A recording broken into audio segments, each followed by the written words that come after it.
It's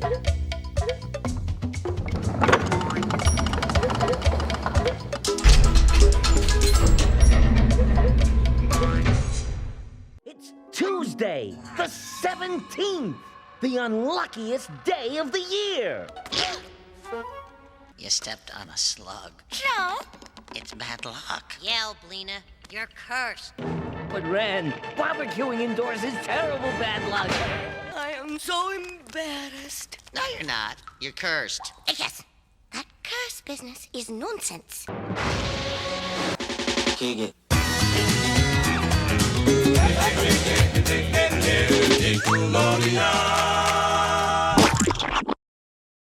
Top of the morning to you, Slimesters, and welcome to Splat Attack, a 90s podcast overflowing into our slime-filled past. I'm your lucky fishbone rubbing monster, Brett. And I'm your pig carcass ritual leader, Alex. Now, Brett, Yes. do you believe in superstitions? I can't say that I do, though I'm not the type of person who willingly walks under ladders or freaks out whenever black cats cross my path.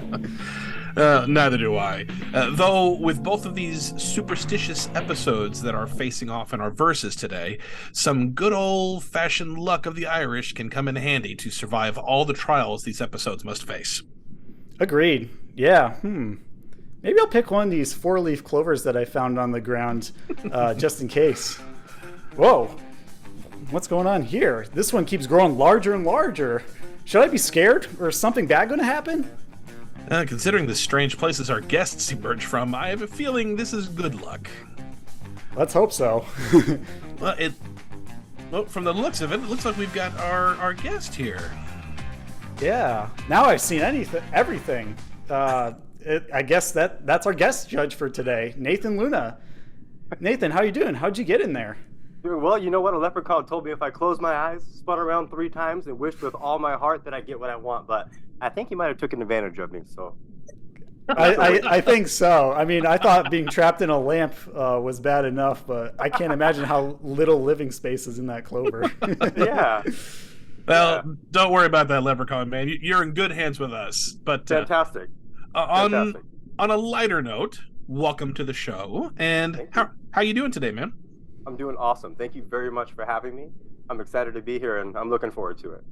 Yeah. So before we get into the heart of the episode, Nathan, tell us your background with 90s Nickelodeon. How'd you get into, these types of shows? Besides watching it, I would say my background with 90s Nickelodeon is a little more than casual. We've dated a few times. I've probably bathed in the waters of Onawana and stopped for gas in Wienerville more than once, more than I'd like to admit. So I'm pretty versed in it, I'd like to say. Oh, sounds like you've been around then. You know a few of the areas of the Nick universe, so you're quite the experienced traveler over here in Nickelodeon land. Been around the block, right? Run hard and put away wet, as they say in Nickelodeon terms. So that's that's awesome. Yeah, well, I'm excited to have you judge these 2 Nicktoon episodes today. It's a showdown. I'm excited to as well. Thank you. Well, we'll see how things pan out on our search for the pots of gold today. But before we begin, what are some luck-themed memories of moments or items that you have to share? I would say the best luck I've ever had in my life was probably when I defeated Johnny Lawrence at the 1984 All Valley Karate. I'm just kidding. Lucky items. I was waiting to say that all day. I was like, no, I'm gonna do it. No. Wax on, wax off. You got it. No, lucky items.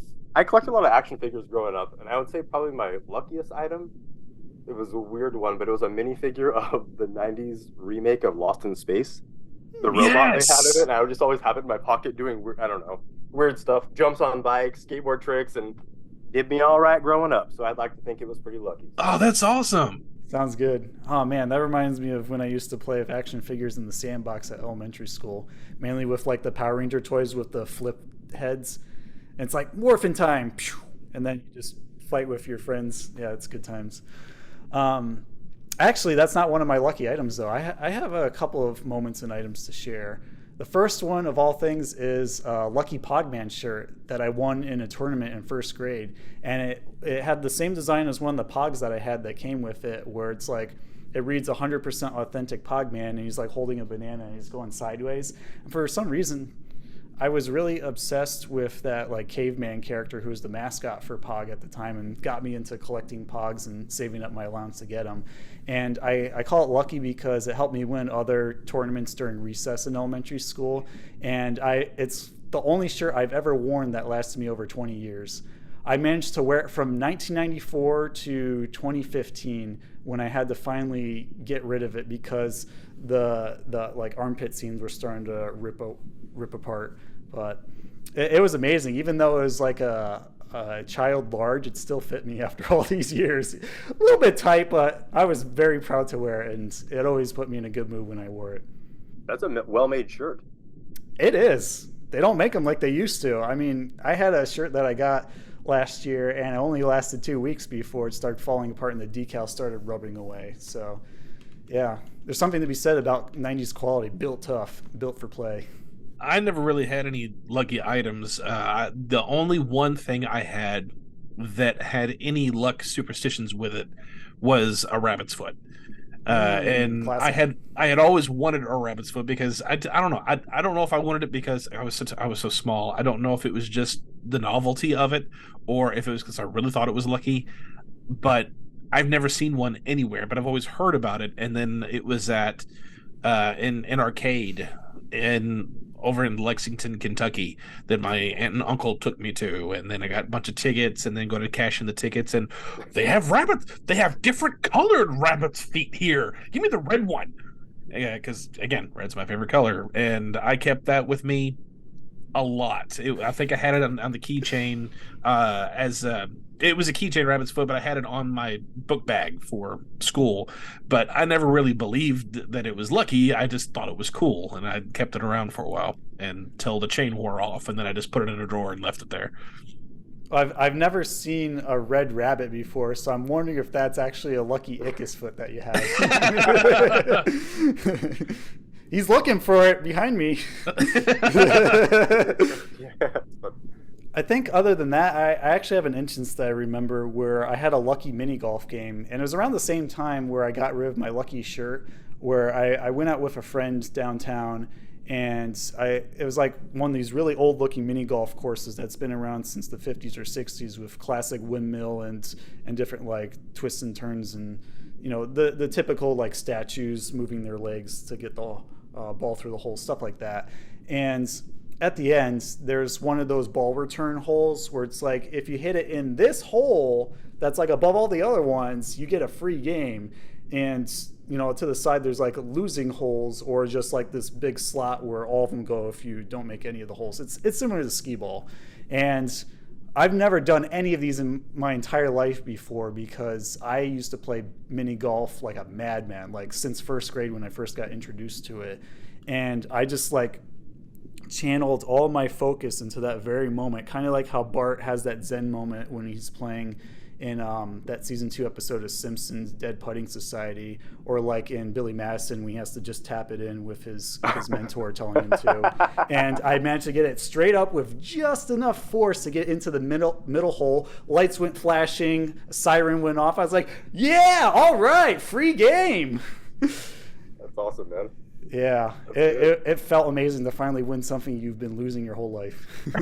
I'm happy for you. I feel that like in my heart. I'm like, that's good. Thank you.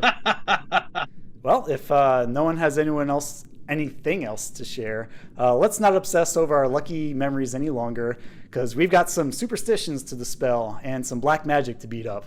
Grab your lucky rabbit's feet and 4-leaf clovers, because Alex and I are headed into the ring for our St. Patrick's Day versus face-off. Let's get it on. Let's get ready to versus.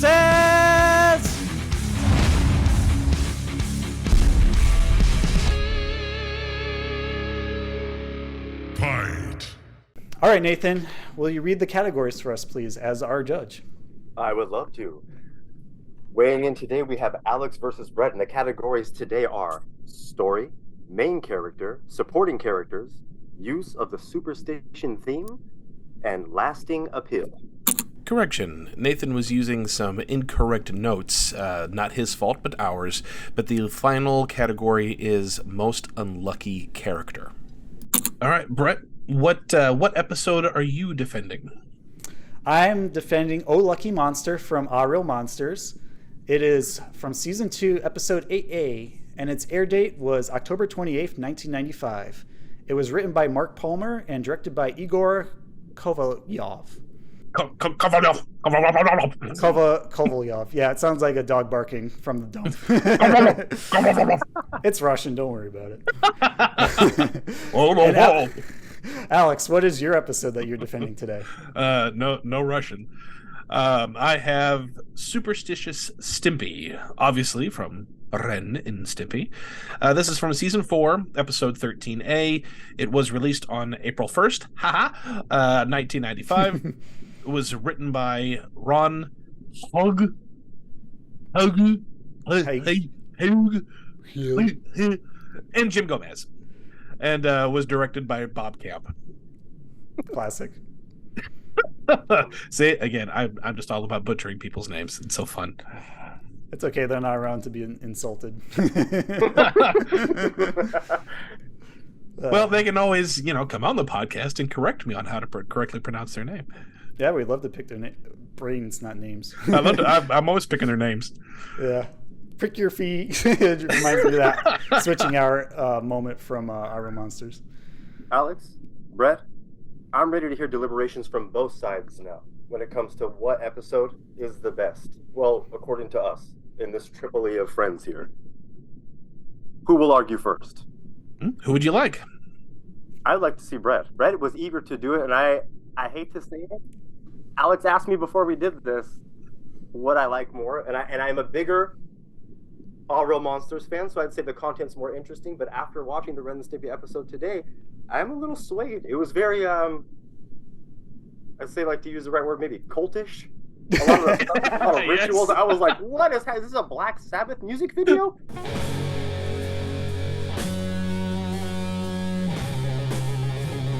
I'll have you start first, and I love Aaahh Monsters, but I want you to make me keep loving it. So let's go. Yeah, you should have seen our Cursed Skull episode. That was cultish.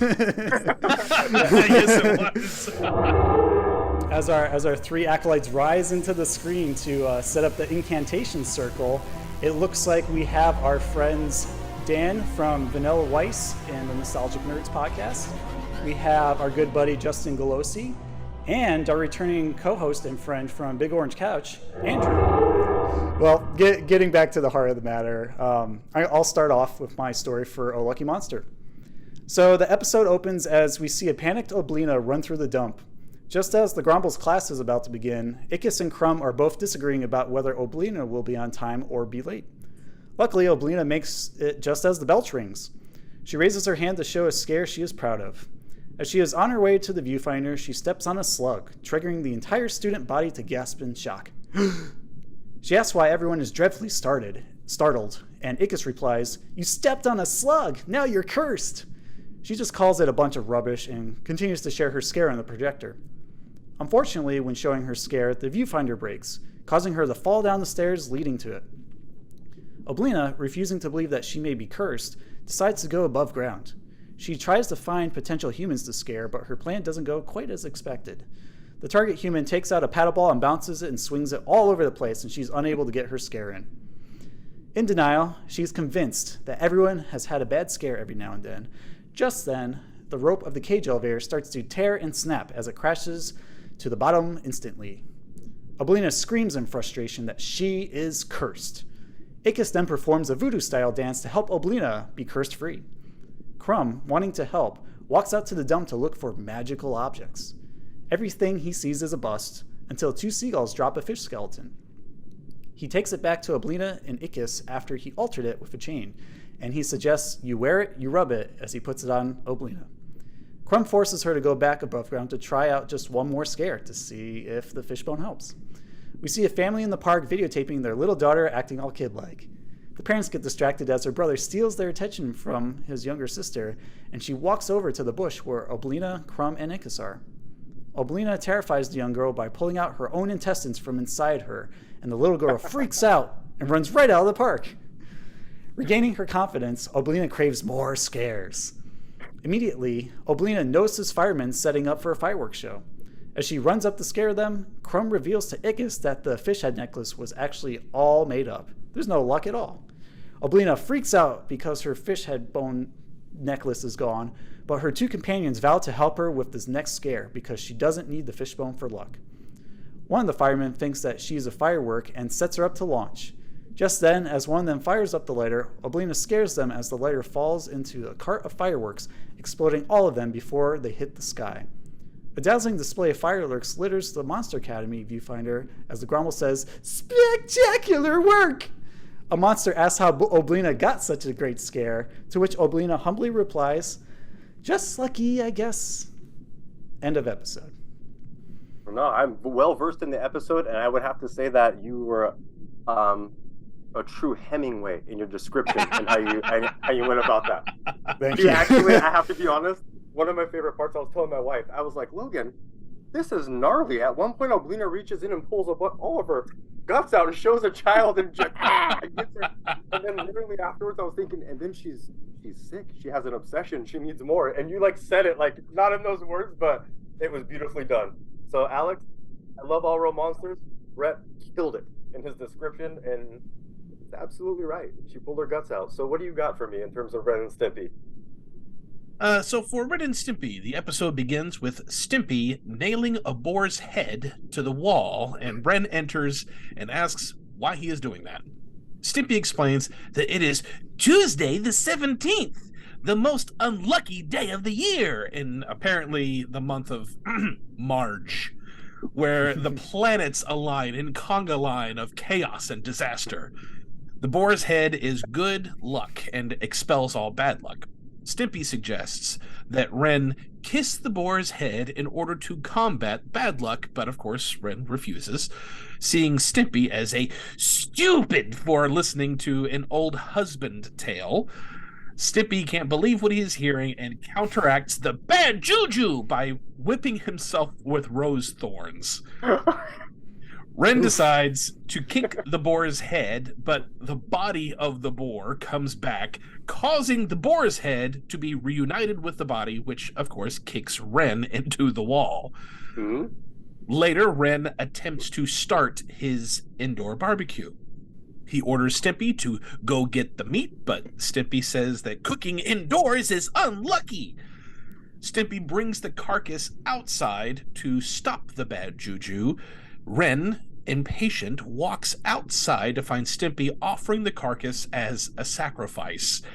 Ren steals the carcass back and throws it onto the bed, which is extremely bad luck.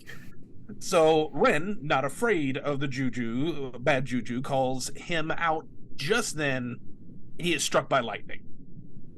Furious, he orders Stimpy to go back inside. Ren cooks the beef carcass on the bed while making the atmosphere as unlucky as possible. Despite Stimpy's warnings, he dismisses his concern and gets Stimpy to say that superstitions are fake and he is a moron. When Ren turns his head, Stimpy notices a wine red mark on Ren's cheek in the shape of Argentina. Stimpy is freaked out and he asks Ren, "What is that on his face?" Which Ren replies, "Well, it's a birthmark." Stimpy, going through his book of unluckiness, he discovers many telltale signs of unluckiness, including webbed toes. Ren even has a horn on his head and is the unlucky beast, the most unlucky person in the world. Ren admits that he was born on Tuesday the 17th and as a result is cursed. Stimpy decides to help Ren by mixing a concoction, jumping off the roof because Juju is scared of heights. Then Stimpy made a checklist of anti-bad luck charms for Ren to wear, such as, let me get out of the way here, a cinder block, a cinder block hat with a rodent, underwear full of garlic, skunk toes, a mouthful of pig intestines, and leeches on his arms. Ren must hold a pose until the next day. Unfortunately, nature calls, and Ren has to go to the outhouse. So Ren goes in and gets struck by lightning. Ren makes it back into the house, burnt to a crisp, and gets struck again. Concerned, Stimpy decides to give Ren his family's heirloom, a lucky leper's foot. Ren kisses the foot and becomes luckier, but a leper, along with the same boar from earlier, comes in. The boar tells the leper that Ren is the one who stole his missing other foot, and the leper takes the missing other foot back and starts to hit Ren with it. Although Stimpy says, "It's good luck to be smitten by a leper." And then we iris out. End of the episode. All right. That's very true. And I'd like to point out that I think right when the Argentina birthmark was shown, that's when things got the weirdest for me. After that point, like the offerings that they were trying to do, everything. So, yeah. And speaking about Juju like it's a person is absolutely hilarious to me. When I first saw this episode, I thought Stimpy was referring to Juju fruits. That's awesome. You get stuck in your mouth. It's bad juju. Oh, I can't pull him out. My son was in the room with us when I was watching them, and like when the rose slapping, I was thinking, what in the Da Vinci Code is happening? But I looked over at my little guy, I was like, oh, what? I was like, okay, you gotta go, dude. Like I'm working right now. Don't try this at home. It'll hurt. Yeah. So after hearing both arguments, there are not necessarily arguments, but very well description of each shows. Red, who's the main character of yours? My main character is Oblina. She's the one who deals with all the bad luck going on at the Monster Academy and out in the real world. And normally she's like an A student scarer. She is very proud of her scare. She's very creative with the different forms that she takes throughout the series. Sometimes she's an umbrella, a cane, a snake, you name it. She sometimes even transforms into totally outlandish creatures I can't even figure out, like a shark or this weird monster of giant ears that's like faded blue, whatever. But here we see one of her signature moves, which is to pull her intestines to be specific, out of her mouth to, repulse people and send them flying through the fields. And when she steps on this slug, it really shakes her confidence, because normally she's like, I got this in the bag, another top scare, another gold star for me from the Gromble. But because she gives into the superstition that everyone's propagating, as they all witnessed it in the Monster Academy, it begins to like cause her to create doubts for herself. And it's not often we see Oblina wrestle with this, but it's something I could definitely relate to as someone who's like an overachiever growing up in school, trying to get like the best grades possible to show everyone I'm so smart and studious. So I appreciate what kind of challenges she goes through this episode. And there are times when we're kind of desperate and we want to get back on our A game, and to do that we'll find outside sources that we have to kind of take a leap of faith to. And in this case, it's the lucky fish head bone thing that Crumb gives her, and just trusts it because it's one of her best friends. So she figures, what does she have to lose? She just keeps holding it and rubbing it and holding it and rubbing it to get all that good luck going on in her. And we start to see it work. She stumbles at first for a little bit, but when she scares that kid who's like eating the worm, the little sister character, she gets a rush of adrenaline from it, and she's like, all right, this is awesome, this is working, let's go and scare some more humans. And then she goes towards like a bunch of teenagers who are playing soccer. She eats like the soccer ball and becomes the soccer ball that's being kicked around, and then scares them all from the center, which is another great scare. Send them all flying in opposite directions, and then she's like, yeah, this is awesome, one more, gotta get one more, keep one-upping herself. It's like that high of getting good grades, so to speak. And so when she faces the challenge of scaring the fire marshals or firefighters who are doing the fireworks display, because this takes place in 4th of July, even though it's luck themed, she gets a little bit overly ambitious and in over her head, and that's when she needs the help of her friends to help her out, so that she's not exploded in the sky like all the other fireworks that are next to her. So she realizes the error of her ways and kind of humbles herself a little bit, and through the help of her friends she gets out of it and realizes she doesn't need the lucky fishbone head thing at all. I mean, it's always been within her. It's just a matter of shaking that doubt of the Superstition and regaining her confidence. And I appreciate that she was able to recompose herself to realize the strong monster that she is in her class. That's a beautiful explanation of that. Not to Thank you. mention, I think that you hit it kind of on the head, being a little herself, being studious. She's kind of like the Hermione Granger Yeah, of her or little Lisa group. Simpson. Yeah, Yep. yeah, absolutely. But you explained that so beautifully. That's wow. That was poetic. You made monsters poetic. The Grumble would be proud. What can I say? I love this show. That's amazing. No, I love it as well too. Yeah, that's absolutely the truth. I mean, and I love the analogies to your own personal thoughts and feelings as well. That's beautiful. Thank you. Alex, who's the main character of your episode?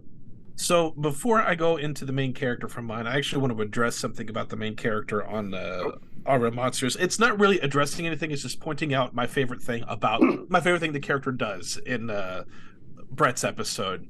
Sure. Is anyone else somewhat disturbed by the fact that Oblina is behind a bush, rubbing a bone, going, "Oh yes, oh yes, oh yes"? I beg you, I beg you, I beg you. Come on, baby. Come on, baby. Okay, First yeah. thought that came to mind as soon as I watched this episode, I'm like, wow, if you happen to be in the other room without context and hear this on the TV, you're like, wait a minute, what is going on here? And then and then the child goes, "What is that?" When the child notices she's got that deer in the headlights,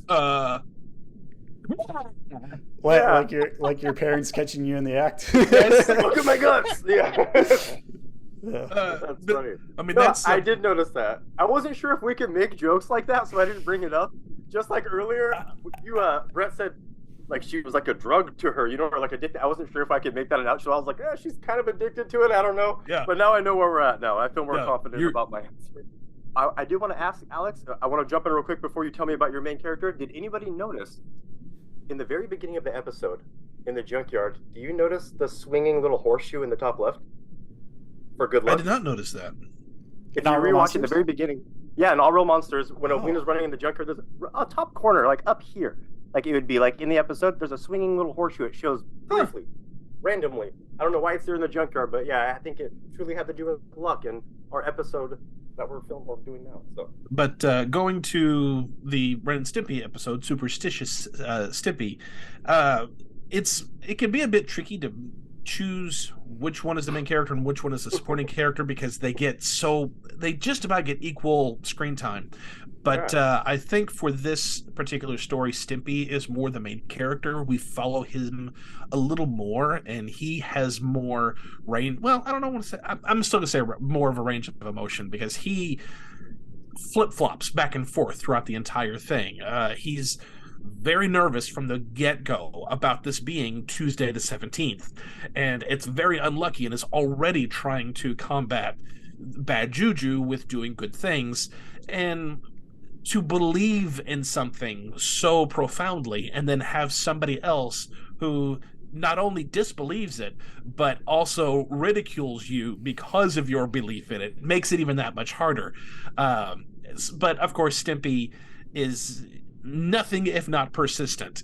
So despite Ren's constant humiliation and banter, Stimpy is still pushing for it. And he's always looking out for Ren throughout the episode. He's very little concerned about himself, because he's doing what he knows to do, so he knows he's in the clear. But to see Ren constantly doing horrible bad luck things, he wants to make sure that his best friend is safe. And even though he's listening to A Husband's Tale, he cares for him. And whenever he's doing something awful, even though it's not exactly bad luck, it's just stupid to have a barbecue indoors, he's still looking out for him, and just takes what he's doing and takes it outside where it's safer, and immediately, without even asking for permission, just this needs to be done, starts to do what he feels need to be done. And then he gets humiliated even farther whenever Ren goes about this ritual. which we'll get into in a little bit. But he does whatever when Ren establishes this line of this is stupid. This is as far as I'm going, and you're not going to change my mind on it. Ren ends up, or not Ren, Stimpy gives in and listens to Ren and does what he says, because surely somebody, I'm an idiot. Stimpy has always known I'm an idiot. I'm happy to be an idiot. Ren, he's the smart one. So he does what Ren knows to do and ends up repeating, I'm an idiot, but does what he says. And turns out Stimpy is not as stupid as most episodes. He's actually quite smart in this episode, because in this universe there is bad juju and good juju, and he begins to realize through his research. He notices the birthmark that we've never seen throughout the episode, yet it's there. He notices the webbed feet, which is absolutely a duck's foot.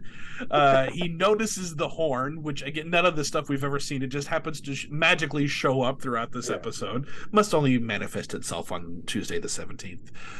But he begins to realize that Ren has been hiding this the whole time and confronts him on it. And it's very rare that Stimpy confronts angry Ren and then puts Ren in his place.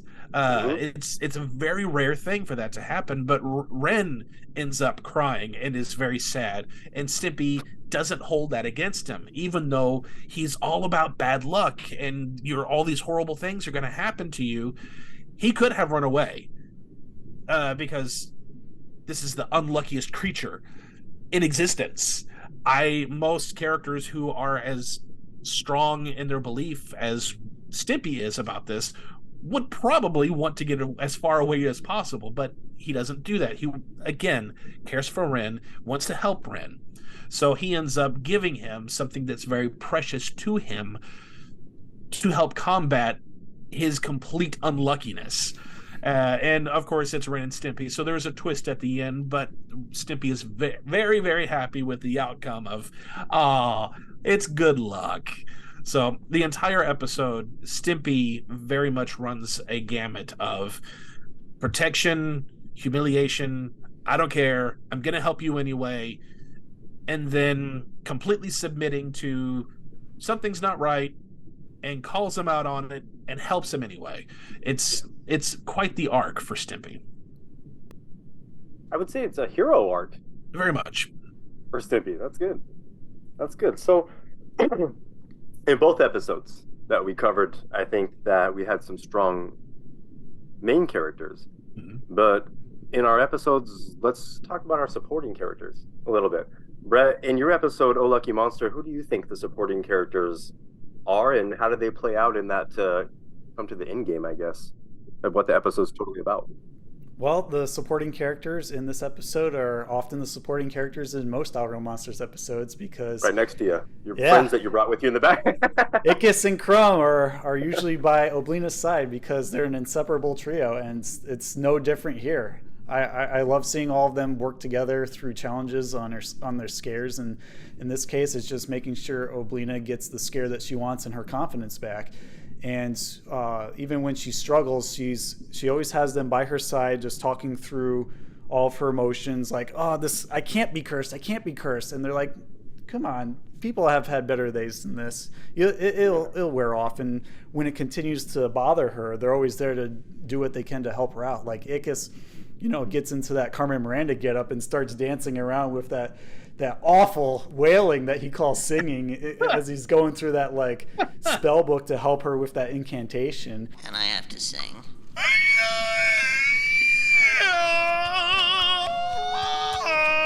And then of course Crumb goes out into the dump trying to find something lucky, from a coat hanger in his mouth to lima beans, or however he pronounces it, which is hilarious. Lucky lima beans. Lima beans. And I just really love the camaraderie among these three characters, particularly with these two characters, feeding into Oblina to help support her in her time of need. And even when things get a little bit dicey with the whole fireworks scene where she's almost lit up like a firework and she spits out the fuse, they're there right by her side to to help her out. So we actually don't see too much of the Grumble here, who can occasionally be a supporting character. He's just more of straight up figurehead who announces certain plot points in the show, which is fine. This is really Oblina's time to shine in this episode, and Ickis and Crumb just do a lot of stuff to help her out. It's pretty simple, really. It is. It was a simple. You know what? As simple as it was a life lesson episode. Mm-hmm. Always be there for your friends. Like, you know what? Sometimes the simplest things are like that. I feel like Mr. Rogers talking like that. Like sometimes the simplest things are like, but yeah, it really is. And there was one thing that Ickis said that I had to rewind it a couple times to make sure I heard him right. But whenever, I know what you're talking about. I have it written down. Well, go ahead. What was it? Okay, let's see it. Does Ickis say skanky? Yeah. When Crumb gives a bling to the fish head. I'm like, skanky. I haven't heard that insult in a long time. Okay. Wow. Skanky. Although I think he has a different context for it. Like There is. Dingy, dirty, unwanted. There is a more acceptable definition for what he is using it for, but yeah, of course, us in our 30-something twisted sense of humor minds, I'm like, yeah. Or if you're into ska music, you could be skanking around. Yeah, yeah, that's funny. Yeah. This did come out in 1995, and that was like the peak of ska coming out. Yes. With No Doubt, Mighty Mighty Boss Tones. They're usually the two that come to mind. Yeah, that's cool. What a time! What a time! You put some Nicktoons on and trumpets going off, and you're skanking. Yeah. Holy moly! Okay.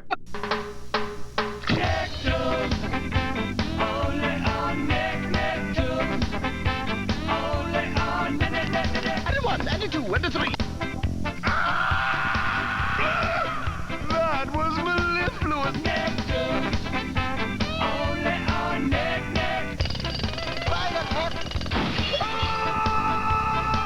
And thank you. And thank you.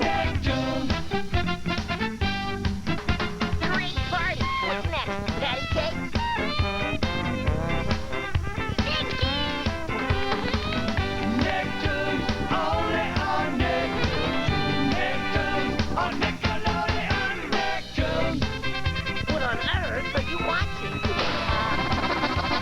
Great to be back, buddy!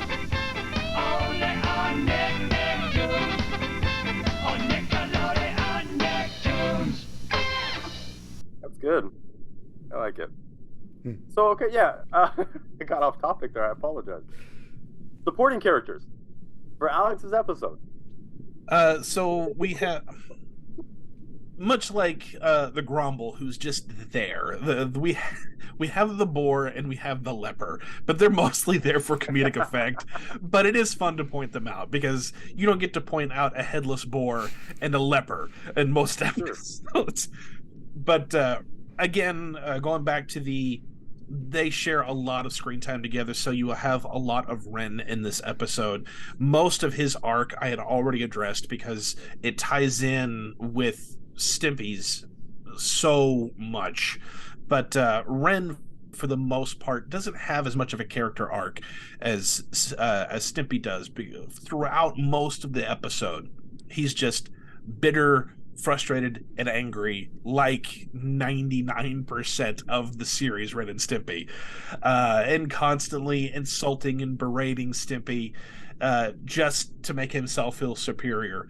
But as mentioned earlier, it's revealed that he is the unlucky creature, which I think is kind of fitting considering how unlucky these two always are throughout the entire run. There's actually a backstory for one particular thing about Ren that could explain their entire run throughout Ren and Stimpy, which I've never really thought of until this episode. But just the fact that he has all these physical appearances and you never see them at all until this episode is hysterical to me. But it isn't until that moment when you have such a shift. I think the only other time that I can really think of where he's had this is when Stimpy gets popular from television and ends up leaving to go pursue an acting career, and then Ren ends up missing him and starts making things to look like him. Those are the only two real instances when Ren has been humbled that I can think of. I mean, we've always seen them scared by imposing figures, but never to the point where he has gotten down and stays down throughout the remainder of the episode. Yeah. But it's much like Brett's. It's a fairly simple thing because it ties in so much already with what we've already addressed, but not as much of an arc, but still an important one. All right. Well, I actually wrote down. I thought the lightning was a supporting character. It does seem to come in with just the right timing. Come on, Juju! I ain't calling you out! Ow. I'm doing God's work. If he doesn't like it, let him stop me! I'm sure that was just a coincidence. If it happens the third time, it's not a coincidence. Dang, damn it! I said dang! All right, well, you know what? We talked about main characters, we talked about supporting characters. Let's talk about how the use of superstition was used in each of the episodes. Red, I'll start with you. Sure. Very good theme. Superstition. I mean, that comes down to people believing outlandish claims that somehow come to be true due to the power of suggestion. And it's no surprise that stepping on a slug, which I've never heard of in any other cultures of happening, I think is just made up for this episode, creates bad luck for monsters. Unless it happens in Monsters, Inc., which is the only other monster-based cartoon I'm aware of. But yeah, apparently stepping on a slug and eating it creates lots of bad luck for Oblina, and she has to do what she can to undo it, because the more she goes about her day trying to pretend it's not affecting her, it seems to affect her more and more, with the elevator rope snapping and them crashing down the shaft, to messing up her scare with that guy with the ping pong paddle going on. And it's a lot like how people deal with superstitions in real life. I'm not personally affected by them, but like if you say, oh, don't step on a crack or you break your mother's back, or don't go underneath a ladder or open an umbrella indoors, that sort of thing, which are more common ones, it's easy to ignore it, but if you let your mind wander a bit, it's like testing, it's taunting you. Like you have to try it out to see if it actually works or not. And in this case, for Oblina, she didn't think much of it until she realized how much it's been affecting her subconsciously. And so to undo that, naturally, all that bad luck, you have to get something good luck to counter it. And again, due to superstition, but in a more positive light, thinking that the fishbone works in her favor just by rubbing it before she does something that she wants to have a good outcome, it allows her to do so, or at least it suggests that it is creating the outcomes that she wants, when really it's just her confidence. So throughout the episode, it's another simple situation where slug creates bad luck, rubbing fishbone creates good luck, and in the end, it's just a bunch of hoo-ha, and you should just rely on your intuition and inner instincts to get through your challenges, and also support of your friends. But it's nice to be reminded of these silly little things that do float around in the atmosphere and even in pop culture from time to time, and whether or not you believe in them yourselves. I like that. I like all that, very much so. You know what? At this point right now, I'd like to hear, Alex, this is such a funny question with this episode, because do you go with like how they dress them up with all the stuff, like the garlic in the underwear? Do you go with, you know what I mean, like the rituals? Do you go with like, all right, well, how did they use superstition in this episode? Well, to answer that, I'm actually going to tie in a bit with how our real monsters use theirs, because I feel like Ren Stimpy took what our real monsters did, but amplified it, even though I think Ren Stimpy was first, just by a few months. Yeah. But because this one came out in April, Brett's came out in September. Yeah. But October.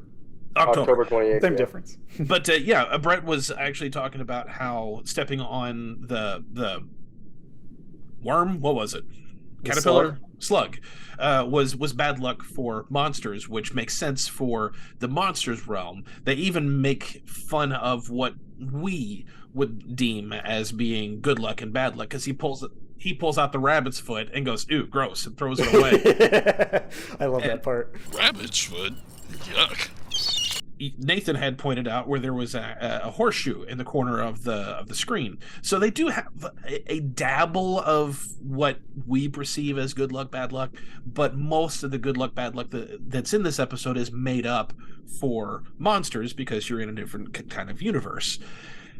Just real quick, I like how they poke fun at the human superstitions, though, with those Easter eggs. Yes. But Ren and Stimpy takes both and gives it a massive shot of steroids, because it has both the completely made up BS for the show and also the stuff that we actually believe. I mean, the kissing of the boar's head, and then that's good juju. Taking it and making fun of it, that's bad juju. Doing an indoor barbecue, that's bad juju. Take the carcass and put it outside on an altar outside to sacrifice it, that's good juju. You take it and you throw it inside and you put it on the bed, that's really bad juju. And then to even have, instead of a rabbit's foot, a leper's foot. So, I mean, you have the made up stuff that just, you can tell how it escalates and how bad it is by Stimpy's reaction. Stop it, Ren. Don't you know it's bad luck to ridicule superstitions? But Ren, barbecuing indoors is terrible bad luck. No! You've done it now, Ren. It's terrible bad luck to toss your carcass on the bed. Because at first it's just, ooh, that's bad, but then it gets worse and he gets, ooh, the farther and farther it gets. And then you have the human element of it by having Ren point out how stupid superstitions are by, while the carcass is being roasted on the bed, he has an umbrella that is open indoors while sitting under a lamp or under a ladder, while having Ren Stimpy dressed in black, walking back and forth. So it's a black cat crossing his path. It says black cat on the suit. With the label black cat on his outfit. It's stepping on cracks on the floor. I mean, they took as many things as possible that people are super. This entire episode is all about various, I was going to say fake and real superstitions, but in a way, kind of all superstitions are made up in some form. So it takes things that we believe and things that is real in this universe, and just it's littered. The entire episode is littered with superstitions. I want to say something. I don't want people to come for me. I don't want to get come for and people get upset. But growing up Latino, this episode was like an amalgam of like all the superstitions that my grandma would make up and say, like growing up with a Latino grandma, like it was like all the stuff that she like heard growing up in Mexico, or like, you know what I mean, places like that. And then like the stuff that she learned from Galevisión, like watching on TV and like everything coming together. And it's like, okay, well, some of these are beliefs, but some of these are a little much, I don't know. When you were talking about the superstitions that Ren was going through, Alex, I couldn't help but have flashbacks of Salute Your Shorts, the Cursed Skull again, as Sponge is like opening the umbrella, going under the ladder, and proving that the skull isn't cursed. I was just waiting for him to get struck by lightning like it did to Ren. Yep. See, I just stepped under the ladder. No bad luck, and I'll do it again.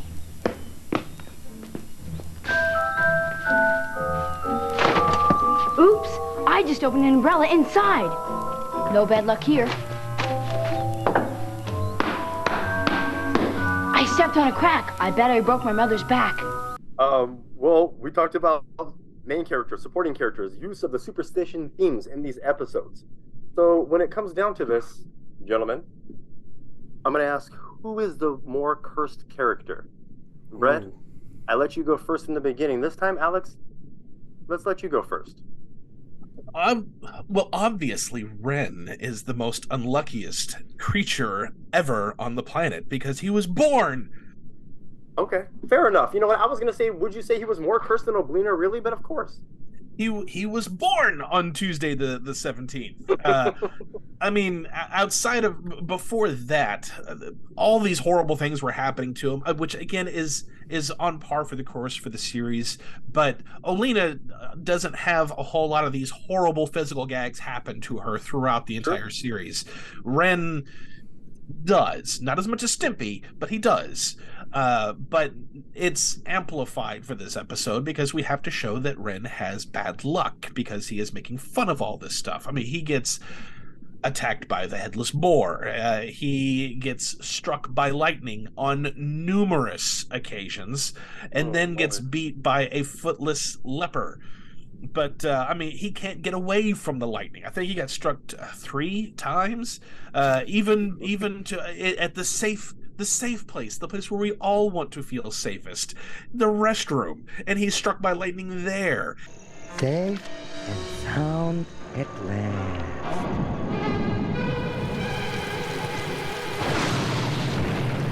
And then he comes inside completely charcoaled and gets into a spittoon to be and is trembling and going, safe. Yes. Safe. And then still gets struck by lightning.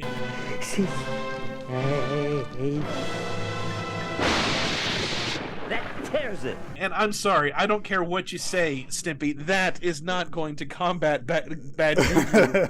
That is. And it was probably a copper splatoon also conducting the electricity flow. Yes. So.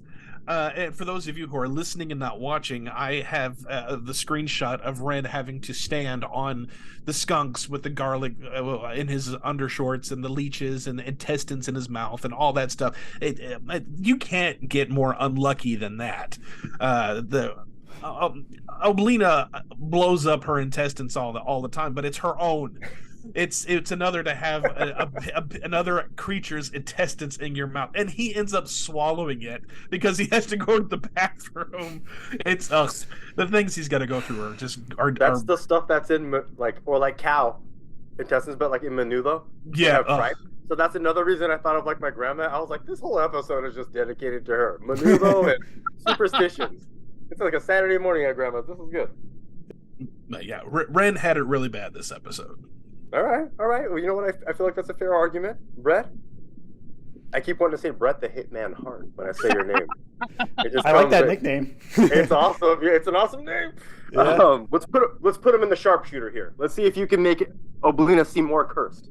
I gotta pull out the big guns because I feel like I shot myself in the foot by writing this category for Alex. What can I say about Bloblina?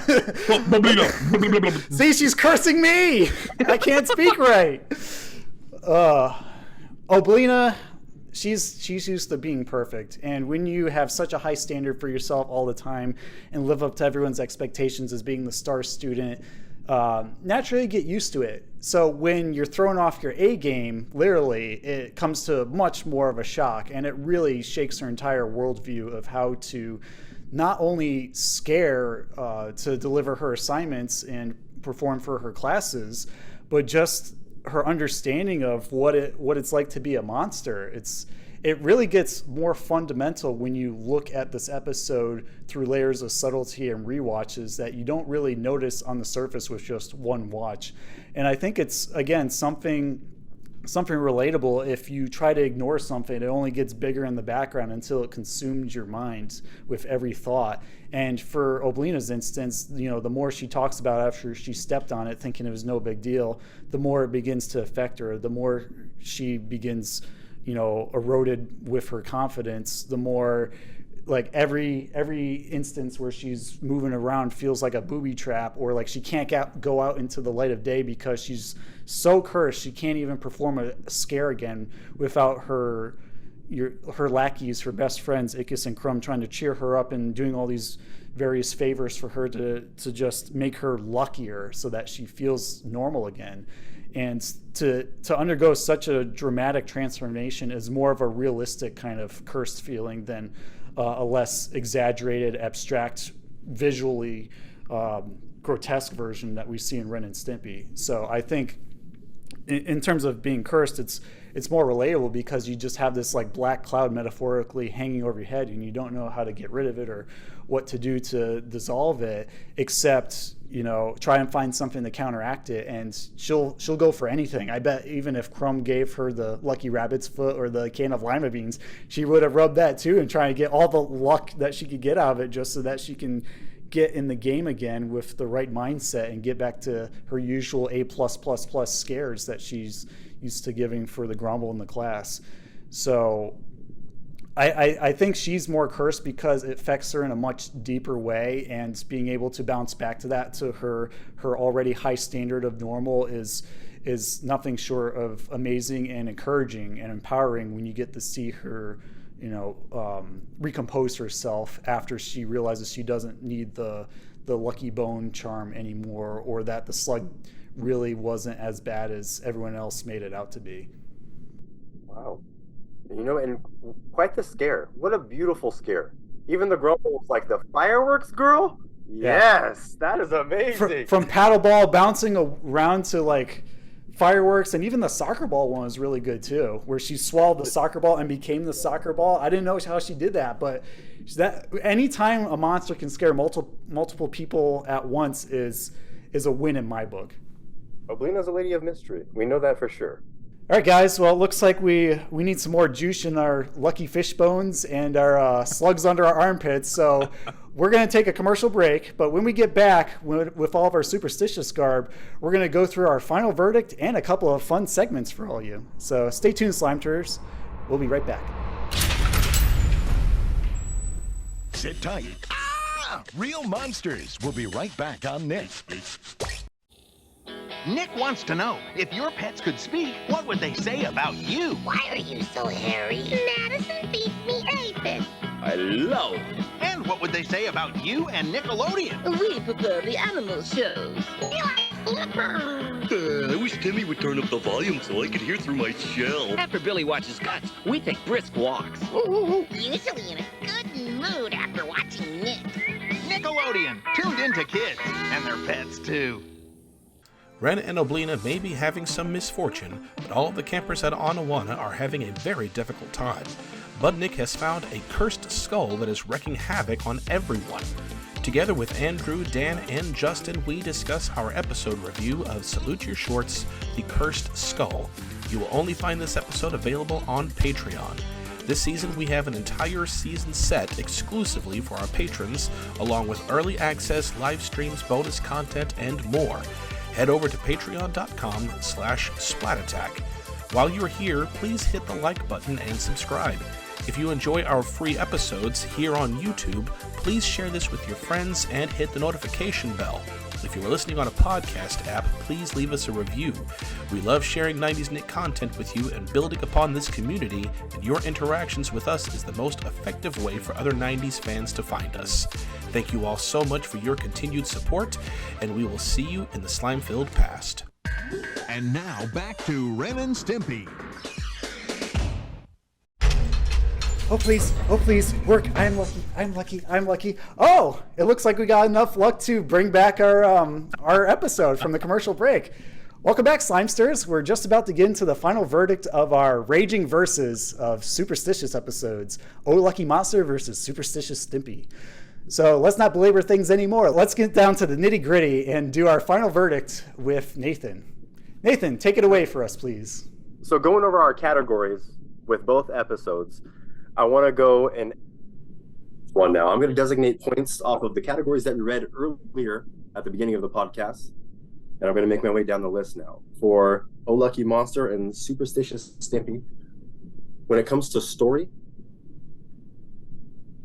am I allowed to give both one? Yeah. Okay, I have to give them both. They were both equally, while I love all monsters all the time, because I'm a huge horror fan. I love them. I love all their stories, all their episodes, the characters. That was a roller coaster of an episode when it comes to the whole story of the everything that happened, the backyard, watching the lightning come, the horn. It was a twist. It was twists and turns like I didn't expect. It was like watching North by Northwest. It was insane. So I'm going to give a point to each of them on that one. Main character, I have to say Oblina. I felt for her. I felt for her every time. Like I said, she's a little girl who wants to do good, and she just wants to please not only those around her, but also whoever she makes proud. Also herself. She strives to reach her limits on a regular basis, and I appreciate that. Supporting characters. While I want to go with Lightning, I have to go back with All Real Monsters again. It's tempting to pick Lightning as a supporting character. I mean, it only appears in this one episode, so you can't depend on Lightning for all the other Ren and Stimpy scenarios. And one other episode of The Love Boat. No, I'm just kidding. But, yeah, I have to go with All Real Monsters, man. The trio it's awesome. They're cute, they're awesome, they can scare you, and I think they're a good team. So, use of the Superstition theme. This one's gonna go to Ren and Stimpy. So I'm gonna give a point to that instead. Yeah. Well, cursed. Who's the more cursed? It's clearly I think it was more Oblina being dramatic than being cursed. And I did want to say also that I thought that her not knowing and being as smart as she is and one of the best students about the slug thing was a little weird. Like I felt like there was maybe more like not honors students, monsters who knew what she probably should have known as well too in terms of superstitions. So she missed that one. So for more cursed, I would say it's going to be Ren. It's going to be Ren the whole time. So. Okay, so we're tied up. With it being a draw, of these two episodes, I mean, we'll still keep it a draw, but of the two episodes, Nathan, which one do you prefer the most? I would say due to shock factor, because that's why I thought Lasting Appeal would actually work. Like if we could do it as that, because shock factor would come in, and I feel like I could show more people randomly the Ren and Stimpy episode and have them be like, "What? What's happening here?" Like, of course, yeah, the Oral Monster was a heart-filled episode, but I think Ren and Stimpy for that one. Now, if it was Lasting Appeal, you'd go with Our Real Monsters. Yeah, heartfelt things to show the children in the family. Around down the line, Yeah, I don't think you can show Superstitious Stimpy to your young toddler. I mean, you even said earlier you had to shoo away your son during Superstitious Stimpy. Yeah, exactly. If you let him watch too much, he's going to be doing the thing. He's going to be walking around with the big bottle nipples on the kneecaps. Yeah, we don't need that. Boy. We don't need a whole society of nipple-wearing kneecap peoples. Well done, Brett. Well done. Thank you.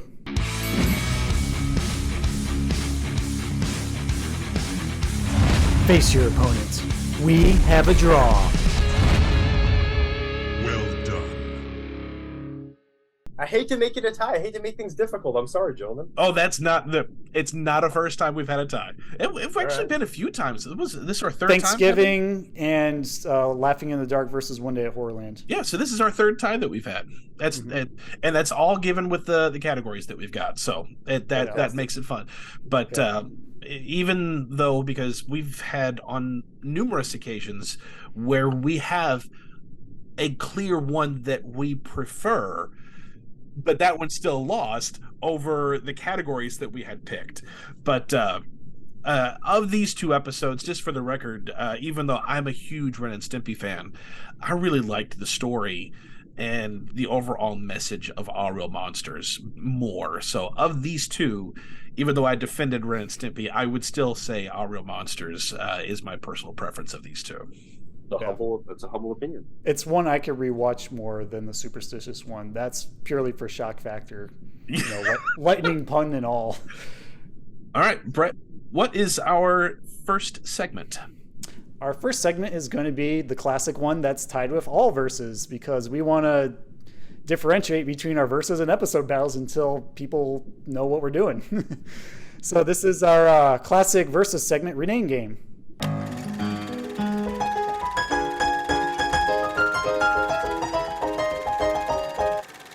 So how Rename Game works is we come up with an alternate title for our episodes, and usually whoever's defending their episode gets to rename their own title, and our judge, whether it's a guest or one of us, gets to rename both of them. And we'll post them on social media, typically Instagram, because that's where you get the most feedback. And we'll have people vote on which one they prefer, and we'll share it in our next episode, the results. So for Oh Lucky Monster, Nathan, what would you rename the title?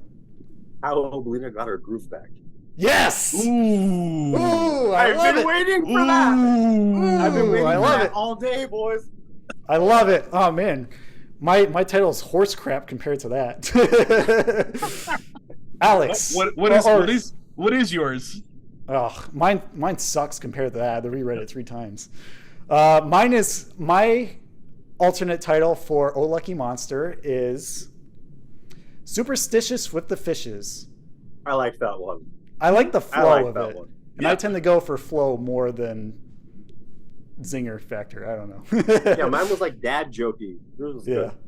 Thank you. So Nathan, what would you name Superstitious Stimpy if you could rename it?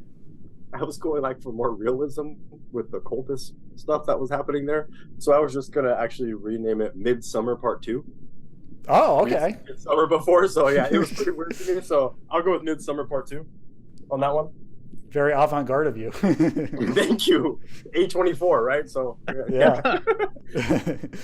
And I would give just a nice, what's the exposition for the episode, because it's quite the reveal later. So I would just call this the Unlucky Beast.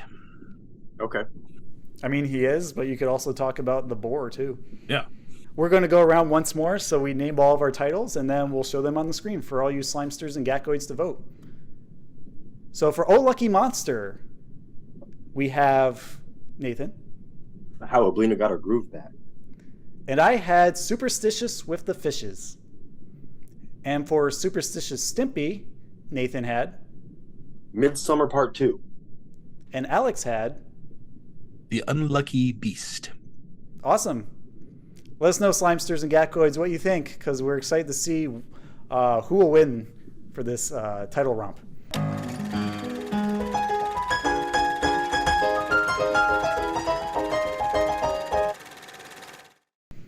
Alrighty, we're actually going to move into a couple other segments because we ended so early, and this is going to be a lot of fun.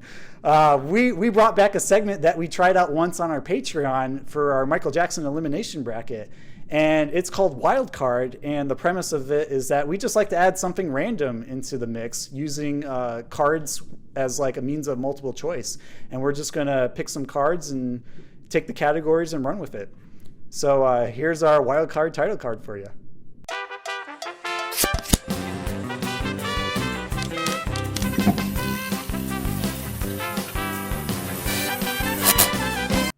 Okay, so for wild card, I'm going to have a bunch of cards here. We have spades, diamonds, clubs, hearts, and a joker. And whichever one you guys pick, you will compare the episode that's on that card to your episode. So Alex, you're going to compare to Superstitious Stimpy, and since I'm the one who's guiding the segment, Nathan, you'll be comparing the episode you pick on your card to Oh Lucky Monster. So Alex, let's begin. Which card would you like? So I am going to go with diamonds. Alrighty, Alex picked diamonds. Let's see what's underneath the diamond card. It is Fortune Cookie from Rocko's Modern Life, Season 3. So how do you compare Fortune Cookie to Superstitious Stimpy? Which one is the better of the two, do you think, and why? Okay, and Rocko is a show that I have not watched since I was a kid. The only thing that I really, because again, the only ones I've watched is ones in preparation for the show, but pulling from memory, and Brett, you'll have to correct me, but I believe that's the one where Filbert found the fortune cookie and said that he's going to have. I mentioned it in our Cursed Skull episode. It was bad luck will infest your pathetic soul for all eternity, fortune. And he just kept getting it over and over again. And this happened to really strike him at the worst time because he got selected as a contestant for this game show in town called Mega Spin, where he could win a brand new trailer park house.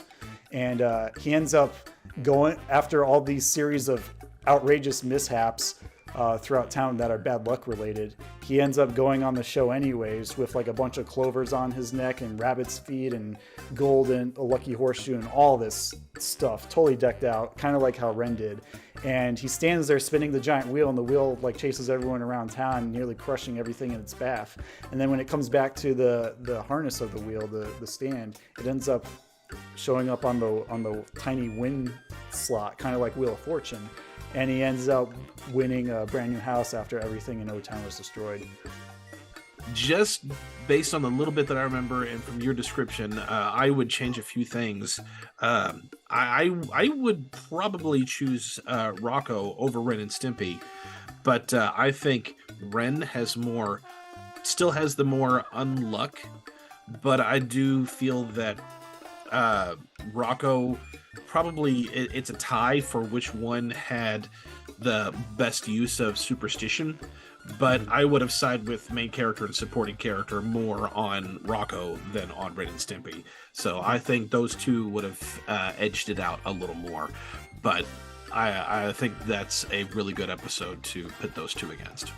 Yeah, hopefully we'll do it as an episode review or see it later in our podcast schedule. All right, Nathan, which card would you like?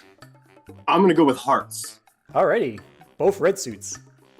So under the Hearts card, we have Doug's Lucky Hat from Doug Season 2, which we covered last year on our podcast for episode 17 in Season 2. How do you compare Doug's Lucky Hat to Oh Lucky Monster, Nathan? Doug has a hat. Doug finds a hat. Yeah. He finds a hat. He doesn't own the hat. Him. It finds... Okay. You're getting me hotter here. I'm getting it. You're good. He starts getting some good luck, but at some point, does Roger hey, funny, he wants it, Yeah. Is there an animal? They find an animal? Hamlet. Yeah, they find someone's pet? They found a hamster. Okay. They found some old Smash Adams glasses. He won a radio contest. I mean, he had great fortune, and then was claiming about playing it off real cool, oh, it's not lucky, it's just a hat. So Roger took it from him, and it's oh, well, then you don't mind if I take it then, do ya? And Doug ends up giving it to him, and he ended up getting some good luck by getting a passing grade on a test. For D-. D-. And then the wind took it away to go to somebody else to have the good luck. Carry on my wayward son, right? That's Just right. dust in the wind like Kansas. Damn it! You took the words out of my mouth. I was going to say both of those. Yeah, I think it's comparable, and I think it is similar to the other episode, just based on the fact that they think they need something to be what they already are. I mean, anybody in the episode, whether it's Roger or Doug, you think that you need a little bit more, or that extra little piece, or that extra, we're allowed to say drugs, that extra, jump or bump or whatever that gets you to the next level. And it was the rabbit foot or the fish head or the hat. I think that they're similar in those ways. Oh, definitely. Yeah, especially that moment where Patty helps Doug realize he's lucky even without, or he's a winner without the hat. Mm-hmm. And that's when he's able to let it go. Crumb-a-icus right there. Very Exactly. crumb-a-icus of Patty. Yeah, that's a really comparable episode to the Aaahh Monsters one. That's two good ones. Yeah, both choices for this wild card seem dead even with their comparisons. It'd be fun to put those two up against each other, the Rocco and Doug. We could do that. Mm-hmm. I mean, we got plenty of content to work with for decades. It's possible. So, I'll just list all the cards that you didn't pick in case anyone's curious. Mm-hmm. So for spades, the choice was The Tale of Jake and the Leprechaun from Are You Afraid of the Dark Season 1. Oh, gosh. And then for clubs, we had, of course, The Cursed Skull from Salute You Short Season 2, which already got plenty of mention in this episode. And then for Joker, this is a little bit out of left field, and that's how I like my Jokers to be, is Lady Luck from Rugrats Season 5. And that one, for anyone who's curious, who's an older 90s Nick fan, that basically involves Grandpa going to like a senior center to play bingo and try and win a prize because he's been down on his luck lately.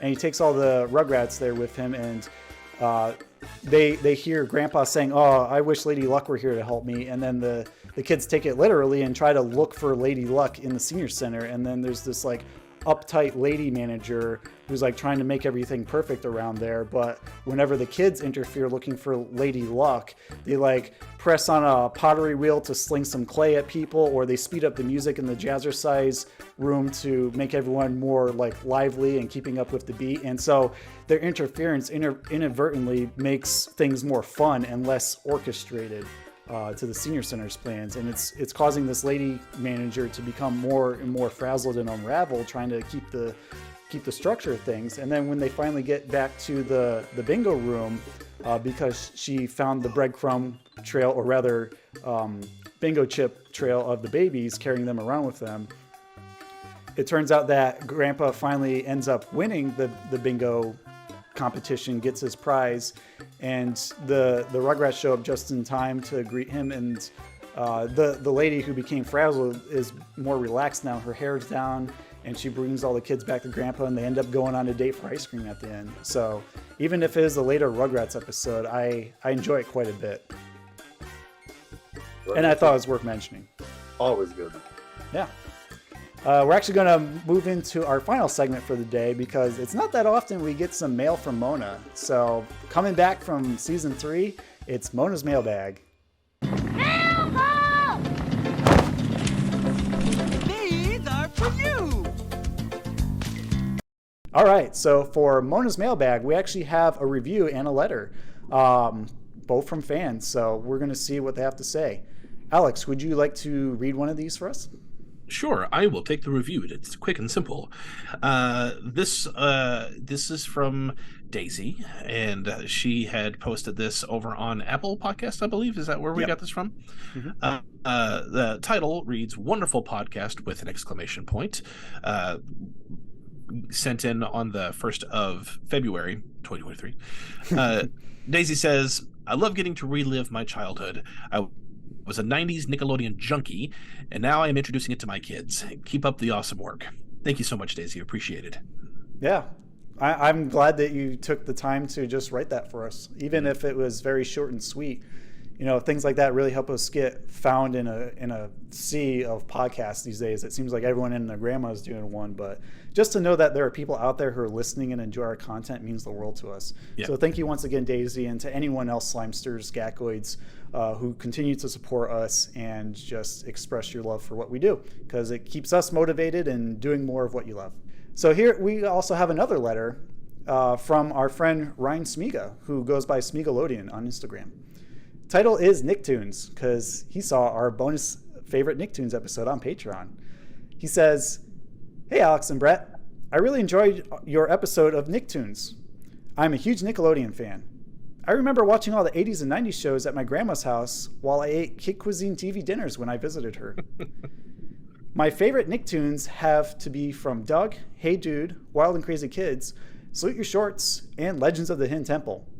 In actuality, I like all the Nicktoons, but 2 that don't get a lot of recognition are from Eureka's Castle, and You Can't Do That on Television. Once again, thank you for doing what you do and for bringing back my childhood memories of Nickelodeon! ! From Ryan. Thank you so much, Ryan, for taking the time to write into us. This was a very thoughtful email that we got, and we love that you enjoyed our Nicktoons episode, because it's our very first Gackoids choice, where all of our patrons, who we refer to as the Gackoids, actually picked this episode topic for us, and we just rolled with it, and it was a lot of fun. Very, very hard to whittle down Nicktoons for the sake of this list, because let's be honest, there's like hundreds, if not thousands, out there to choose from, and we had to narrow it by album, theme song, and in-show tune. But we're happy we did it, and we probably discovered some music as a result. Yeah, a lot of fun. If you aren't a patron, please go check it out.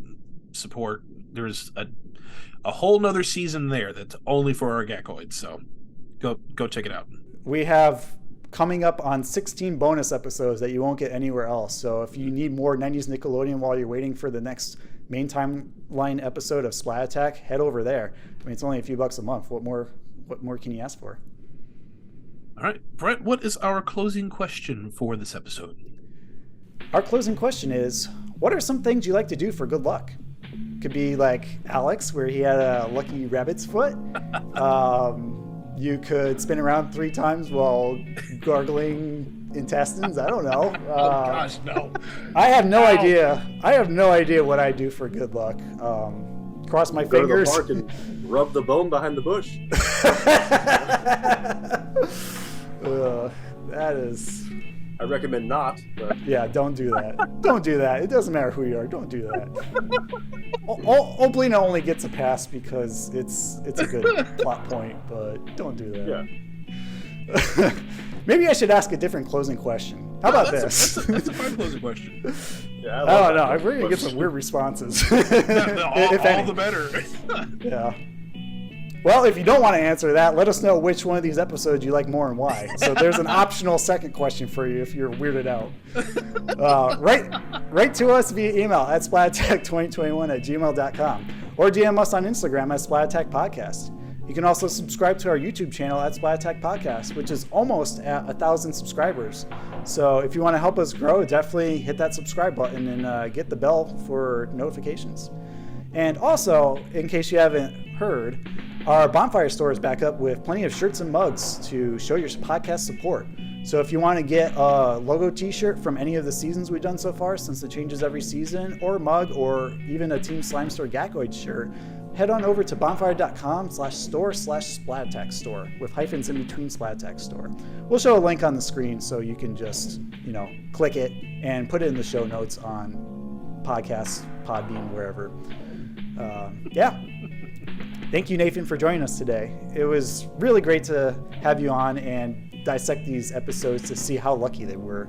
Is there anything you'd like to plug before you go? Well, I want to say thank you also very much. This has been one of the best times I've had for a while now. Well, I'd like to plug myself. Nathan, Pop Culture Northwest is what I do. We buy, sell collectibles, retro, Nickelodeon, Disney, all kinds of stuff. We also travel to pop culture destinations, Disneyland, Nickelodeon Universe, at Mall of America. We go to Universal Studios, and we help people get there as well too. You can find our content on TikTok, Facebook, Instagram, and also on YouTube. And we're Pop Culture Northwest, and we love everything that this podcast is about and everything you guys do too. So it's been awesome.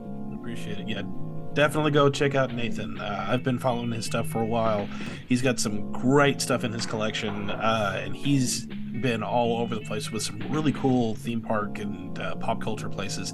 It's fun watching every place that you go to and watching the collection and the things that you work on.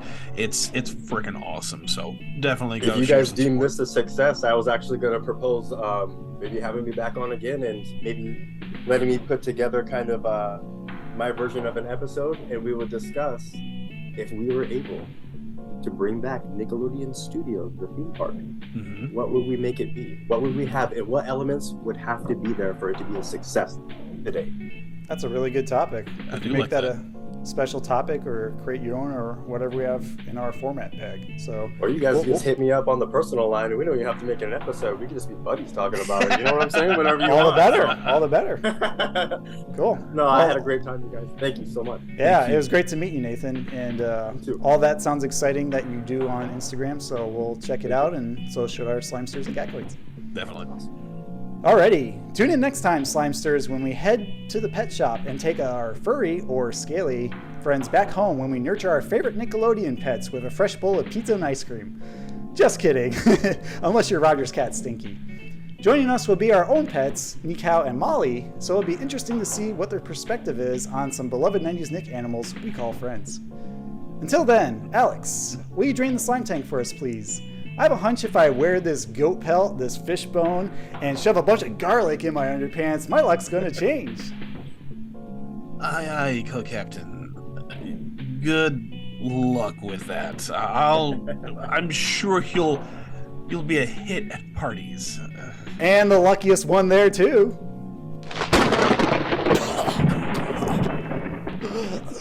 Splat you later, Slimesters.